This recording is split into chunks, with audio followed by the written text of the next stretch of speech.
Welcome to the video, and today I'm going to show you how to color grade the standard color profile on basically any Canon camera. So let's get into the video.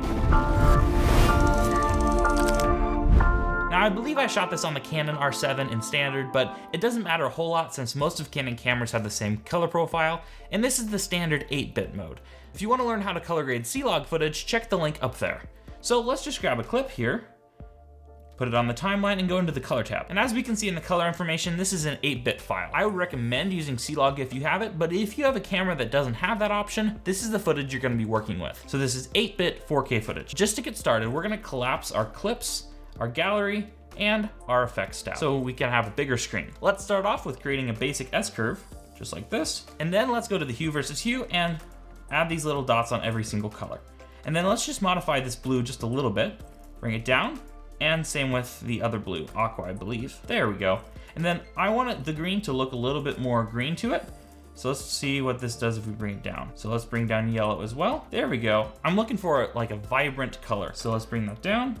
And then maybe let's just bring down red just a tiny bit. Okay, that looks pretty good. Now let's go over to hue versus sat and do the same process. And then let's bring up the blues just a little bit, just to get that super saturated blue sky look. Now, sometimes when you're working with 8-bit footage, be careful not to overdo it on the saturation. Because it's 8-bit, sometimes you can go over that 256-bit value.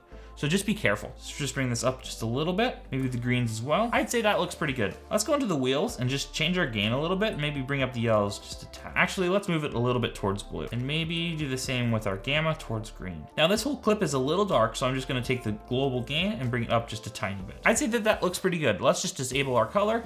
So that was before, and that's after. Let's just grab another clip. So how about this leaf one right here? Now we can go back into the color and let's add clips now that we're working with multiple clips, and then open gallery as well, and then right click on the first clip. Then hit grab still and go to the second one, and then right click on that little still we created and set apply grade. And there we go. What we did in the first clip is now on the second clip. Now this clip looks pretty good, but I'm gonna add just a tiny bit of contrast to it, just like that. Probably a little bit too much. Let's just bring the contrast down and our total gain down just a little bit. That looks pretty good. I'm actually really impressed with how this footage looks for being 8-bit and all. There's not a ton of corrections we need to make just to have it look decent because it is pretty basic as it is. Now let's close the gallery and see what it looked like before those effects.